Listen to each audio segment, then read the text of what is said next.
15 minutos para chegar ás 5 da tarde. E a ti faiche tamén compañía, gustache a radio, Nusca, Chousa, que A tal? mí me encanta Sí. a radio. Moi boa tarde, Sabín. Mira que enteríme tarde, enteríme pouco antes de salir para aquí, que era o día da radio, Día que mundial estábamos da de radio. celebración. Sí. E mañán estamos de parabéns, Tamén. todo é amor, Todo amor e felicidade. bo rollo. E que boas vibracións tamén nos transmiten as plantas, os vegetais. É verdad. E disto falamos tamén cada tarde aquí os xoves, con tantas consultas que siguen chegando. Está aí contando Iago, e, bueno, imos ter para varios días, non, Iago? No, mira, prometín a semana pasada que iba a ser como máis breve. concisa Vale. e breve, sin irme moito Pois polas non. ramas, para darlle salida, porque se non Sí, sí. acumulamos chollo, e non pode ser. Claro. Entón, ti dispara, que eu vou a ser Ti recolles. rapidísima, Iago. Veña. Pero rápida, pero concisa, non? Sí, Claro, sí, vale. sí, no, claro, dando resposta axeitada. Comezamos logo. Va, Dignos venga. por aquí. Boa tarde a todos. Son María de Sanxenxo. Regaláronme unha planta de pera melón e cos fríos destes días, claro, isto xa non lo mandou hai tempo, Sí. pues puxéronse as follas arruchadas e marróns e iso que estaba baixo cuberta. Espero que sobreviva. O caso é que para non quedarse en ela, gustaríame facerlle pugas e gustaríame saber cal é a mellor época para facelo e tamén en que lúa. E tamén saber se é necesario que as ramas sexan leñosas para poder facelo ou serven ramas máis novas. Ten moita idea do que estás preguntando, non? Porque todo o que pregunta é con motivos. É normal que este tipo de fruta, a pera melón, que sufre moito cos fríos, cos ventos e con cambios de temperatura bruscos, sobre todo po frío, non po calor. Entonces, que non se preocupe que a vai a recuperar, porque é moi fuerte, é un tipo arbusto, pero é moi fuerte. En canto de facerlle os esquejes, sempre mellor cando fajamos un esqueje, ten que ser ca luna crecendo ou chea, o sea, está na semana adecuada, na semana do amor, para facer os esquejes. Si teñen que ser leñosos, xa sempre van a ser leñosos, porque a pera melón, xa desde abaixo hasta arriba, é como semi-leñosa. Nunca vai a ser nin dura de todo que cruja, nin vai a ser tan tierna como o, non sei, o rabo dunha albahaca ou algo así. Entón, que faga as pujas e que non se preocupe que en canto empece a vir o calor, vai a recuperar a planta. Moi ben, que ben. Siguiente, Iago. Veña, collemos carril. Por aquí dignos. Cando as leiras deixen de nadar, quería plantar as patacas. Sí. Cales son as mellores? As grandes cortadas, as pequenas. Miña nai as pequenas cortaballe un cachiño e logo botaballe borralla a todas. Sí, mira, o de botarlle borralla tamén se facía na miña casa, fixose de toda a vida, pero se as cortabas. Cando cortas unha patata, faslle un daño. Se esa patata a plantas directamente, se a patata está mollada e a terra está mollada, colle máis posibilidades de que colla fungos ou que pudra. Entón, o de botarlle a borralla era como para axudarlle a secaren, A cicatrizar, que non? cicatricen, e a parte que a borralla faille parte antifúngica, que tamén nos vale para outros fungos, non? Entón, isto estaría genial. En canto á pregunta de cales son as mellores, se as grandes, cortadas ou as pequenas, sempre vai a depender das que teña na casa. Se compramos semente a adrede para plantar, saben a ser un tamaño un pouquiño máis pequeno, que se poden plantar enteiras. E se son das grandes, sempre podemos aproveitarlle a parte de abaixo, que é totalmente inservible na terra, pero que a podemos comer. Entón, podemos usar de alimento. Sempre é moi importante que se a terra está mollada, hai que deixar secar, cicatrizar e cauterizar o corte que lle fajamos. E ainda que as plante enteiras, ten que esperar a que deixe de facer glu-glu a terra. E o paso que imos. Sí, vai, Sabemos bueno, pero que non non hai presa, porque sí. as patatas podense plantar prácticamente todo o ano, pero estamos no tempo de plantalas desde diciembre hasta agora, maio, junio. Agora son as de cedo, non? Eso era antes, que só se plantaban dúas veces no ano, pero que agora é Podes como... plantalas. Sí, casi se poden plantar, se non tes encharcamento, casi as podes plantar todo o ano. Nin nevadas, claro, porque se non sufren. Siguiente, Iago. Por aquí, dignos, teñen unha preguntiña sobre os fisalis. Eu quería plantalos porque me encantan, pero vivo no Val de Lemos e parece ser que a planta morre coas xeadas. A miña pregunta é se poderían cultivar como planta anual, ou sexa, sementar en febreiro, pasar a terra en primavera e volver a recoller a semente para o ano seguinte. Vamos, como se fora unha tomateira. Daría tempo a que desen froito ou tarda máis dun ano en plantar En frutificar. Sí, frutificar. Xa está? Bueno, dignos por aquí, moitísimas grazas, que se me fai o espazo super corto. Ai, Non pero sexa que esa era a parte máis importante Esa era da a parte pregunta, Pero Iago. claro, como quería ser rápido, dixen eu, pues No, tiramos, veña, pero hai cosas que non se poden obviar, Dios mío, é logo de que me retroalimento. Non sei, de patacas, non sei.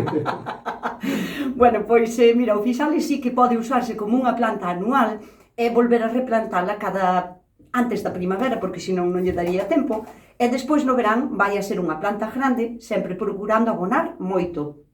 E vai a empezar a dar a principios do otoño.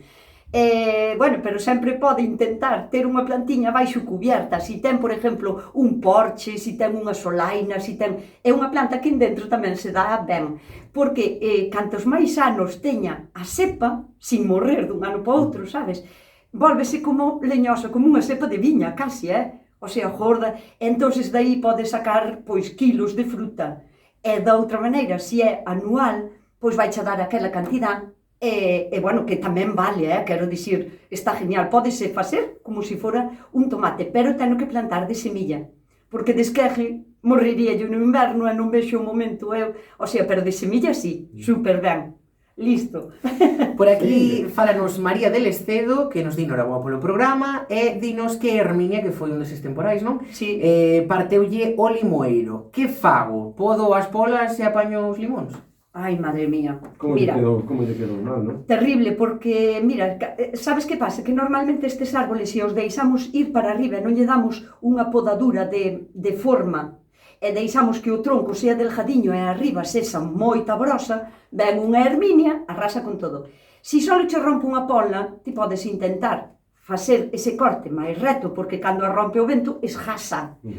Faz o corte reto, cicatrízala e avante. O que pasa é que este rompeu por abaixo, tronzou polo tronco, entón non lle queda outra a nosa querida María del Estedo, que é comprar outro limoeiro. E se ve que son moitos limóns os que tal, pois que non los trae para aquí unha caixinha, que lle axudamos a consumirlos. Axudamos a consumirlos, porque claro, van a ser moitos para consumir así todos no momento. Como esta xente que ten kibis nun momento... E non sabe que facer con eles unha caixa. Que esquives, non?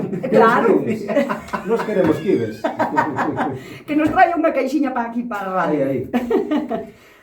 Por aquí pregúntanos a que profundidade hai que enterrar as sementes. Moitísimas grazas polo programa tan interesante. Que facedes? Mira, pareceme unha pregunta super bonita, o sea, interesante, porque é unha duda que se non estás acostumbrado, non sabes moi ben. A ver, porque depois hai moita xente que vas a mirar e diche a 1,5 cm, a menos de 4 milímetros e tal, e líanche o palancre e ao final dis, pois non sei, non nasin para isto.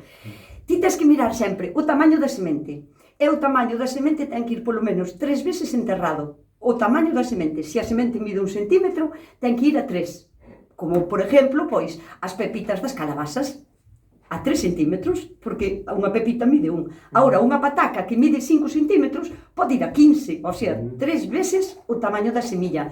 Que pasa cas semillas que son tan diminutas como as de Sanoria, as do Repolos, as do Perixel, non? As do Perixel, que tamén son pequeniñas e tal, pois que non se enterran, porque 3 veces eso é nada. Entonces, ti prepara a terra, deixala ben planiña xa, e botar as sementes así e xa está. Xa elas caen no hueco que teñen que caer. Así que pareceme moi bonita a pregunta e super, gracias por facela. E que fácil a resposta, vamos, que fácil, que doado facelo. Sí. Por aquí dinos Julia Gándara, que lle podo botar a esta begonia que ten manchas brancas como se foran fungos? Nunca me pasou e ten moitos anos a planta. Grazas e un saúdo. E que che dean máis tempo na radio. Tamén nos por aquí. Pero tal o queda, máis tempo para nos... Mira, inconfundibles estas manchas blancas na begonia ou no que sexa, pero oídio, o sea, inconfundible. Hai manchas que ás veces non sabes reconocelas, pero estas son inconfundibles. O primeiro que ten que facer é limpar esa planta. Eu xa sei que, ainda que teña moitos anos, estou vendo que hai moitísimo problema de hongo. Ten que quitar as follas con unha tixeiriña e directamente metelas nunha bolsa para desfacerse delas na basura, tiralas directamente, porque é un hongo que é moi malo de tratar e que lle pode acabar ca planta. Sin dor, María, é María? Julia, sin dor, corta polo san. Todas as follas que vexas con manchas, córtalas e a bolsa da basura para tirar a basura. Se hai algún tallo que está moi cheo de polvillo blanco, tamén yo cortas, se tinto moito, vai a volver a brotar, non te preocupes. E para prevenilo, non sei se sempre tu vestes a planta en ese sitio, pero ten que ter moi boa ventilación, porque o oídio vai se dar cunhas características que son pouca ventilación, un calor relativo de 10, 12, 15 grados a partir de aí para arriba, e despois que ao mellor a terra estea demasiado encharcada, pode ser tamén. Entón, nunca regues a begonia por arriba, alegremente, porque a begonia, ademais, está toda chea de peliños, eses peliños manteñen humedad e os hongos o que necesitan para proliferar é humedad e boa temperatura. Entón, non regala pola arriba, poñela en unha zona de semisombra, porque as begonias sufren moito ca luz directa do sol, e para que non teña estrés ningún depois de podala, pono en un sitio de semisombra. E despois vas a aportarlle unha mezcla de leite enteiro, non vale desnatado, leite enteiro, unha parte de leite, 8 partes de agua e unha cucharadiña pequeniña de bicarbonato, mellor potásico que sódico.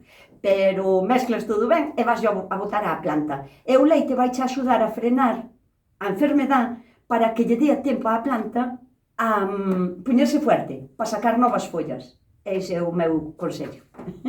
Espero que lle vaya moi ben. Seguro que sí. Danos tempo. Ainda nos quedan 5 minutiños de algo. Dignos por aquí.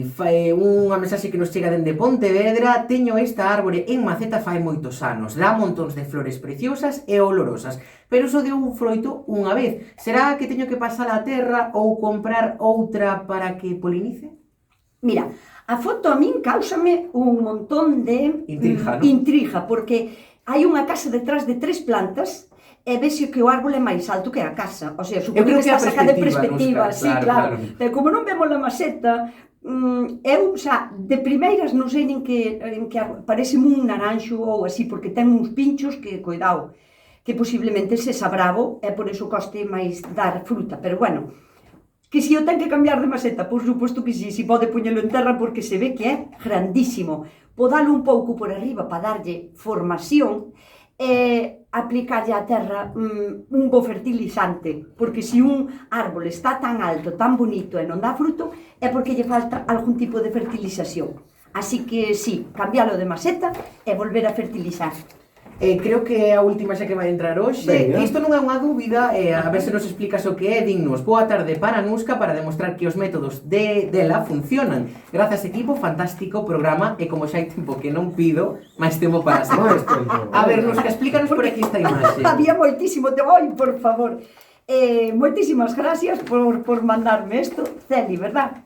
Sí. Sí, pois é unha tella, as tellas vellas, que son cóncavas, fanlle moi ben de adeiro aos limazos. O sea, cando plantas unhas plantas novas, poñer tellas do revés é unha maneira, é a maneira máis ecolóxica de casar todos estes bichos, porque ao proporcionarlle adeiro, pola noite métense aí. E ti pola mañán telo moi fácil, só tes que ir a levantar a tella e quitar as cousas, o sea que é super fácil. O sea, un método que me encanta facer, que eu fago, que recomendo moito, e como ves o que teño alumnas aplicadas como Celi de Extremadura, que sempre anda por aquí, pois moitísimas gracias por confirmar o que eu dixen. Imos lembrar, Iago, que todos aqueles que aínda están agardando pola súa resposta, que non desesperen, que aí está, cada xoves sobre esta hora.